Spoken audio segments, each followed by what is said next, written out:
7สัญญาณเตือนอาการเสียสมดุลในลำไส้ก่อนจะรับฟังความรู้ฝากกดหัวใจกดติดตามเป็นกำลังใจให้หมอเก่งด้วยนะครับแล้วถ้าชอบก็กดแชร์เพื่อนๆได้เลยนะครับ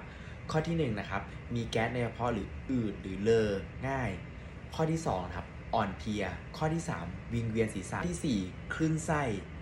ข้อที่5มีท้องผูกสลับท้องเสียข้อที่6อยากกินขนมหวานหรืออยากกินอาหารจำพวกแป้งข้อที่7อารมณ์หดหู่หรือซึมเศร้าเพื่อนๆคนไหนมีอาการใน7ข้อนี้ข้อไหนพิมพ์มาแชร์ให้ฟังกันในคอมเมนต์บ้างนะครับแล้วถ้าเกิดใครมีคำถามก็ถามมาได้เลยนะครับ